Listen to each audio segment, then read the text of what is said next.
Hello, CTSNet friends. Welcome to this, the very first CTSNet Beat podcast. My name's Joel Dunning, and every week I hope to give you the very latest in news in cardiothoracic surgery, the best content on our website, all the events going on around the world, and a few little extras and tidbits. So let's get into it and let's get started.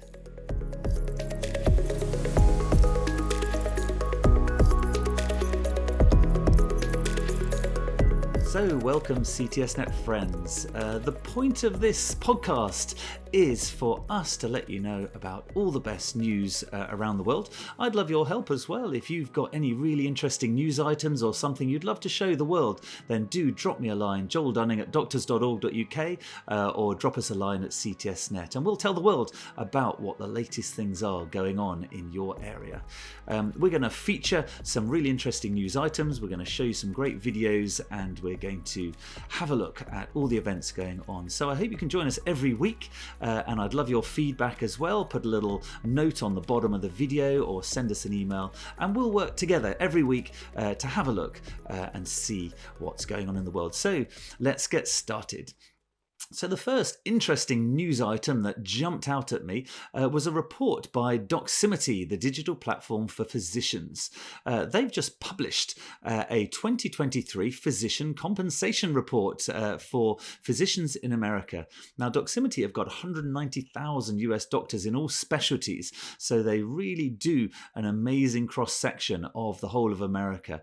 And as you might expect from your own experience, compensation has been declining. It's gone down across all US physicians by 2.4% in 2022. And adjusting for inflation, the American Medical Association have reported that Medicare physician payment has declined 22% since 2001. That is incredible, really. Now, it's not all bad news in thoracic surgery, because thoracic surgery came second out of all specialties in America.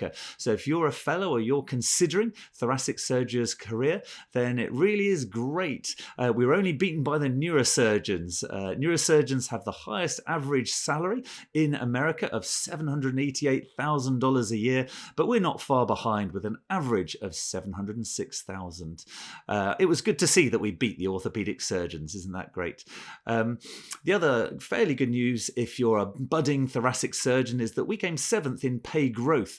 We are going up at 3% last year, but obviously that has to be put into the context of the incredible inflation that we've been having in America. And in June, this peaked at 9%. So a really interesting report. Some other things that really jumped out was the shocking disparity between male and female pay. Now, there may be a lot of reasons for this, but the difference is nearly £110,000 per physician. That's 26% less between males and females. So we may think we're making some inroads into the pay disparities, but really there is a very long way to go.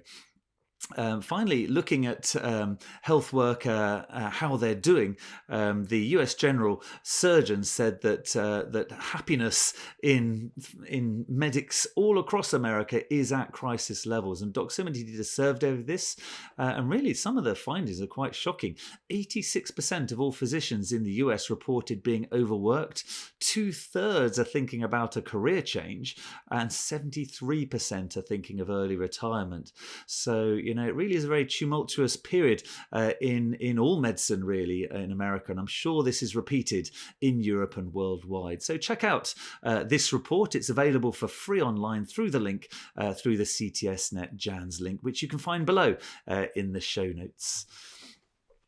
So we try and find some interesting news items like that, but we try and find some really interesting things in the publications that are coming out. And one that really stood out for me was a paper on anastomotic leaks after esophagectomy.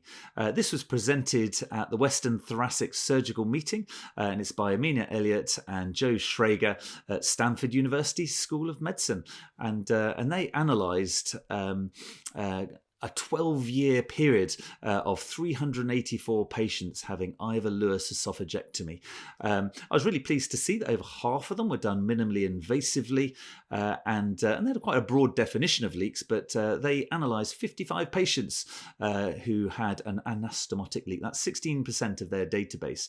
Now, what they were looking at is whether the day 6 esophagram, how good it was really, and the shocking findings were that out of the 55 people who had a leak, only 27 of them had a normal esophagram at day 6. So 27 of these people were missed by that esophagram. Now, that esophagram is normally the hooray, fantastic, everything's gone perfectly, you can eat, you can take some liquids at least, and maybe you can go home. But actually, this paper calls that completely into question, because if they were sent home, they were much more likely to have an uncontained leak, 80%, versus if identified in hospital, they were much more likely to have an unplanned readmission, 70% versus only 39% if picked up in hospital, and much more likely to need a further operation, 44% versus 11%. So tell me what you think about that. What are you going to do different if you believe this, that says half of the esophagams don't pick up an anastomotic leak? Would you do something different? Would you just abandon it and go on clinical signs? Let's hear what you think about this amazing paper. But congratulations to that team for publishing this and presenting it at the Western. And then the third news item that really stood out for me was an amazing series of the SynCardia Total Artificial Heart as a Bridge to Transplantation. This is by the brilliant group of cardiac surgeons at the Smith Heart Institute, Cedars-Sinai. So that's Joe Chikwi's group, and Fardad Esmailian and Jad Malas wrote this paper and presented it. And it is their experience with 100 patients undergoing this SynCardia total artificial heart. I've always been absolutely amazed by total artificial hearts, along with heart transplant. It really is one of those iconic things in our specialty that even the public are just amazed about. And it is also amazing to think that only about 100 of these total artificial hearts go in per year worldwide. So this series of 100 patients really is an enormous series to look at to see how we get on. So obviously these patients are people that are not going to survive to get their transplant. So they are the very illest people on the Intermax profiling. This was a 12-year series, and they had 94 days median on device support, although that did peak at 276 days, and they did a great job of following them up for 5 years in this paper. So what did they find? Well, they found a really good outcome, that 61 patients were successfully bridged to their transplant, and then 39% didn't survive. But obviously they were the illest people, remember. Adverse events, of course, are common, and that's why the magic of looking after these people is not putting it in, it's the post-op care. And 15% got infections, 5% got strokes, there was reoperations and GI bleeding. So obviously that anticoagulation conundrum is key for these patients. 20 patients passed away from multi-system failure, but the really fabulous findings of this paper was that 30-day survival was an amazing 96%, and 5-year survival was 77% after having this. So great job, well done.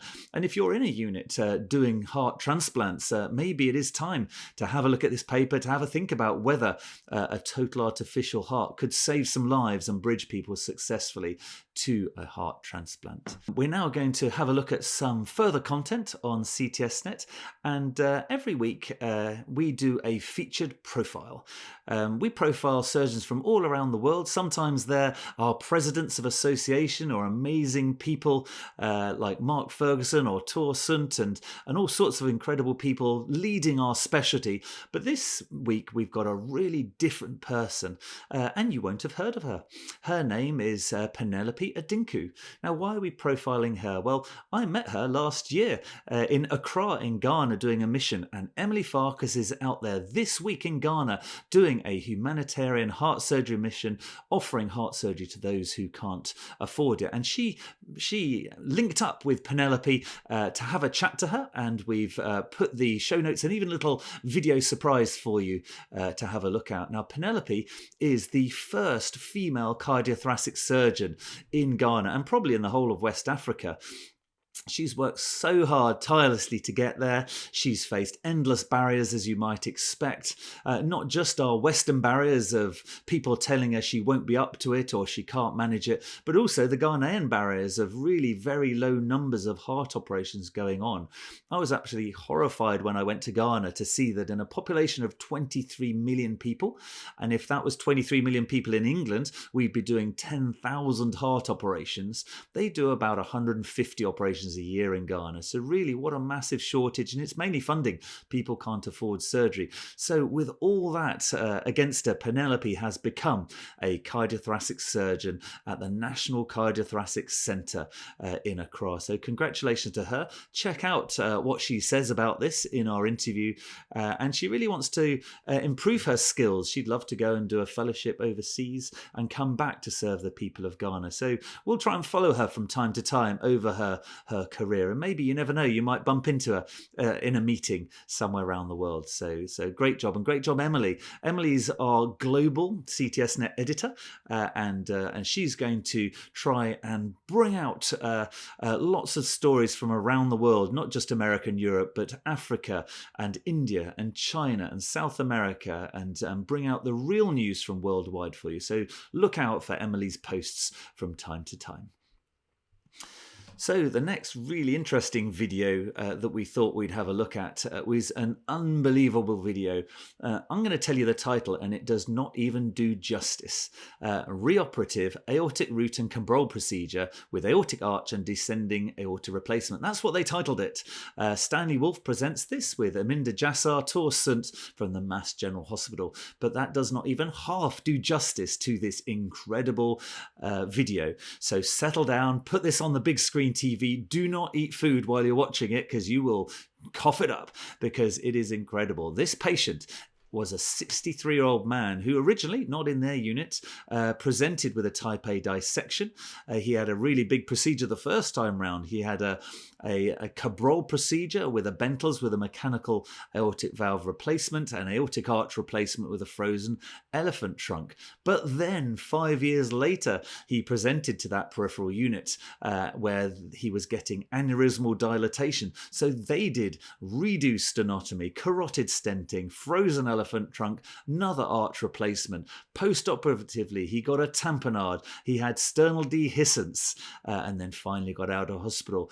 And then, nightmare of nightmares, he then presented with a pseudomonal sepsis, a big collection around the graft, and, oh my God, referred to Mass General. So what did they do? Well, they give us a lovely presentation of the CT scans, the 3D reconstruction of the problem. They then do right axillary cannulation. They do bicaval venous cannulation. They then do a horizontal thoracotomy. I dread to think how many hours they spent doing adhesiolysis. It looked like an absolute rock on the video. They then finally got to the graft. They started exposing it. They then cross-clamped below the head and neck vessels. They then started cutting out the previous graft. They went into a huge pocket of pus that just gushes out on the video. And then they cool down, antegrade cerebral plegia, cut out the stent, cut out the graft, put some branched grafts to the left carotid and innominate because they'd had a previous subclavian to carotid bypass grafts. They then restored the head and neck blood supply. They then go and cut out the whole descending aorta. They do a distal aortic anastomosis. They oversew all the intercostals as they come back up. They fashion a curve of the aortic arch, which was really amazing to see. They then restored perfusion perfusion to the legs, and then they started on reconstructing the cabrol. They did a patch to the right ventricles because they entered that, trying to get everything out. And then they put in a bioprosthetic valve and a further bentles. There were 9 anastomoses done in this incredible operation, a beautiful final result, so congratulations to them. What an incredible operation. Well done. Check this out on CTSNet. The links are below. And the final one that I wanted to profile for you was a thoracic operation. Moving on to thoracic surgery, our nightmare in thoracic surgery is a bronchopleural fistula after pneumonectomy. But the group in the Louis Pasteur Hospital in Nice, with Carlos Guerro and Abel Gomez Caro presenting, showed us a really nice way to address this nightmare of a situation. They presented a 67-year-old who had been previously very fit and well, but he had a huge tumour in his right chest, so they had to have a right pneumonectomy. Unfortunately, it was complicated by a bronchopleural fistula. They did thoracostomies, they tried packing it, but after 3 years of local treatment, his life was hell. He was getting a weak voice, chronic infections, coughing up, this nasty, horrible stuff, and pain. And so he was desperate for a surgical cure. So what they presented was a closure of a bronchopleural fistula with intrathoracic transposition of the omentum. So they start showing us a rigid bronchoscopy. They show the right main bronchus with a massive hole in it. You can even see the swabs the other side from the packing of the chest over the 3 years. They did a covered bronchial stent to the left main bronchus through which they intubated, and then they opened the abdomen, did an upper laparotomy. They did a lovely job of harvesting a really big piece of omentum. They then did a very big posterolateral thoracotomy. They removed the 2nd to the 10th ribs with a proper huge thoracoplasty. They then got into the cavity, cleaned it out. They identified the bronchopleural fistula. They sutured the omentum to it. They then closed all this, 4 drains in, and closed it with primary closure.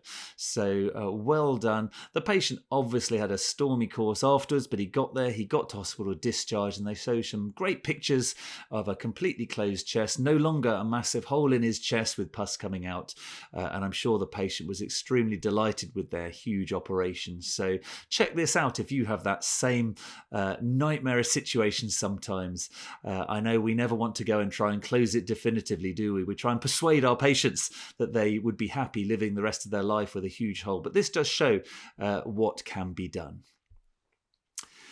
So in the CTS Beat podcast, we're going to try and bring you all the most interesting upcoming events around the world, so you can check them out. And we've selected 2 for you this week. So the first one is going to be the Mayo Clinic Robotics and Advanced Surgical Technology Symposium. This is going on in Orlando, Florida, and it's from Friday, April the 14th to April the 16th. This is really going to be an absolutely wonderful symposium. It's not just thoracic robotics, it's all specialties. It's very far visioned. It's not just going to be 2 or 3 surgical videos. They're looking at artificial intelligence, mixed realities, haptics, telerobotics, digital health innovations, bringing loads of different specialties together to have a look at really what is the next 5 years of robotic surgery. So check that out. Check the Mayo Clinic Surgical Technology Symposium website, also in the show notes below. Crossing the pond over to this side of the Atlantic, we have at EACTS House in Windsor on the 17th to the 19th of April a Fundamentals in Thoracic Surgery course. Now EACTS run these really regularly. This is part 1 of the course. They have several parts to it, and this is really for trainees or junior consultants or people coming up to exams to really understand a wide range of the most modern issues in thoracic surgery. It's really very comprehensive, and it's taught by the very best thoracic surgeons in Europe. Hosted in Windsor, right next to Heathrow. It's great and easy to get to, and I encourage you to check out the EACTS website, or even see if there's a spare place that you can get to in time for the week after next. Every week, I'm going to check out where Diego Gonzalez Rivas is. For those of you who don't know who he is, he's one of the world's most amazing thoracic surgeons. He invented uniportal VATS, he's just invented uniportal robotics, but the most amazing thing about him that you may not know is he's just set up a foundation to help underserved patients and surgeons around the world. He goes around the world offering surgery to people that might not otherwise be able to have any surgery or have minimally invasive surgery. And so please do check out his website. It's also on the show notes, and maybe contribute and help him in this incredible mission. So where is Diego this week? Well, this week he's at Shanghai Pulmonary Hospital, the world's biggest thoracic surgery hospital. They're performing 120 anatomic lung resections per day this week, and they've invited 30 surgeons from around the world. They've just restarted after COVID, getting people from around the world back to learn from this incredible place. I've visited myself. It is phenomenal. They have 12 operating theatres. You can just walk in and out of any of them and watch these amazing surgeons performing wonderful surgery. And one of the operations he did this week was a uniportal robotic double sleeve lobectomy. Yes, you heard that right, double sleeve. The other incredible thing he did, because he is a master of the double sleeve, is he literally just used two bulldogs to control the pulmonary artery. So didn't even sling it, put them there, kept everything super still, and off he went, using the amazing skills of a robot to do the suturing. So well done, Diego. We're going to find out where you are every week, and congratulations to him. And finally, we always end with an honourable mention. And this week's honourable mention can only go to one person, to Dr. Mark Ferguson, my predecessor editor-in-chief, an absolute stalwart of CTSNet. He has done so much work for CTSNet over a whole decade. He led us through huge transitions in CTSNet. He invented JANS. He created most of what you can see on CTSNet today. He's been doing a great job, and he's going to have a well-earned break. Well, he probably won't have a break. He'll probably be working just as hard, but I do certainly hope that he can find some time to relax with his lovely wife in his garden and take it a bit easier. But knowing him, he'll just take on 200 new projects. But from myself personally, he's been an amazing mentor to me, and from everybody at CTSNet, thank you so much to Mark Ferguson, our honourable mention this week.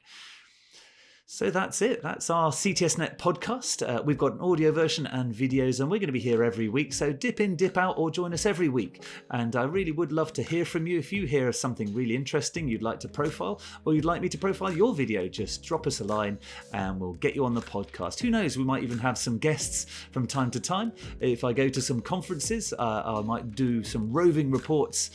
So who knows where this journey will take us. But let's do it together as CTSNet friends together. I hope you can join us every week. So from myself, Joel Dunning, goodbye.